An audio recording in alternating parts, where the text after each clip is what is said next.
un peu comme un peintre qui a plusieurs types de pinceaux et en fonction de ce qu'il veut créer, il va utiliser différents outils. Bah là, c'est pareil. C'est ça qui est intéressant. Mais faut pas oublier que quand tu crées un produit, il faut comprendre le besoin réel de ton client.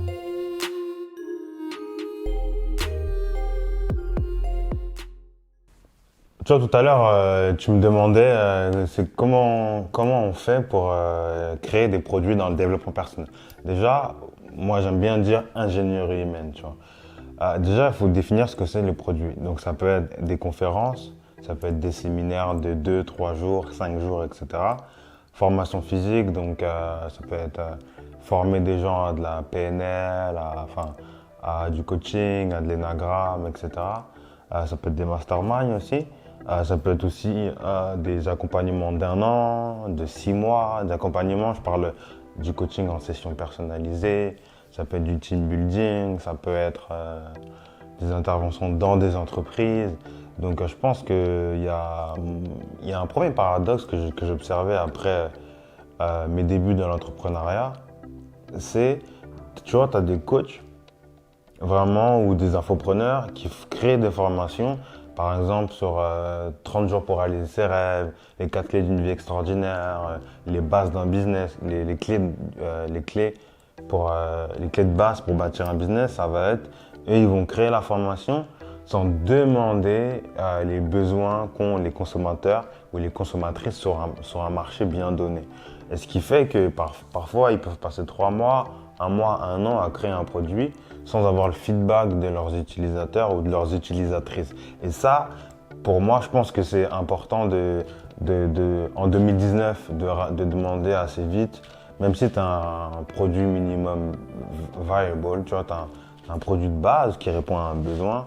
Bah, c'est vrai que dans le développement personnel, on est un peu éloigné de ça. On se dit, ah ouais, bah, c'est bon, j'ai des connaissances que les autres n'ont pas, c'est bon, ils vont aimer. Souvent, on a un peu cette mentalité un peu vaniteuse et un peu éloignée de la réalité. On ne demande pas aux gens aux, qui vont acheter nos produits leurs besoins. Et c'est là où c'est paradoxal en fait. Et pour moi, ça c'est important. Et parce que tout le milieu du développement personnel, du développement humain est un peu basé sur approfondir ses connaissances de soi, son développement de soi, pour avoir une meilleure vie, pour se développer soi-même. Mais c'est un peu paradoxal parce que quand tu regardes, tu vois, l'année dernière, j'ai fait j'ai dû faire 50 articles et en fait, je me suis rendu compte que la connaissance, la vraie connaissance, tu vois, c'est un abysse en fait. Tu rentres dedans et par exemple, quand tu parles de développement personnel, au bout d'un moment, tu es obligé d'aller voir dans la médecine, dans l'anatomie, dans les neurosciences humaines, dans la biologie, tu vois, pour essayer de comprendre en fait le rapport micro et macro. Et c'est ça qui est intéressant. C'est une abysse en fait. Et quand tu crées un produit, c'est important de demander l'avis à tes clients, enfin à tes consommateurs, à ceux qui vont acheter. Et après, je pense que la deuxième, hein, quand tu crées quelque chose, c'est le pricing en fait. Le prix que tu vas mettre va attirer le type de personnes. C'est-à-dire que si tu mets un prix mass market, tu vas attirer des gens du mass market. Mais c'est pas que c'est bien ou mal, c'est juste que tu mets des prix hauts, bah tu vas être il y a plus de gens qui ont un niveau de vie élevé, entre guillemets, en fonction de leur salaire, qui vont être attirés, qui vont plutôt avoir accès à ce type de produit. Et donc, c'est le pricing. Et après, la dichotomie dans notre secteur, c'est qu'on va confondre haut de gamme avec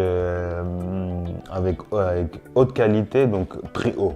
Tu vois, c'est une dichotomie. Tu vois, donc, c'est pas parce que ton mastermind est cher, c'est pas parce que ta formation ou ton séminaire est cher que forcément il est bon. Moi, j'ai déjà fait des expériences où je me suis dit, franchement, j'ai payé tout ça pour ça. Tout ce qu'il dit, je peux le trouver sur Pinterest, mon pote.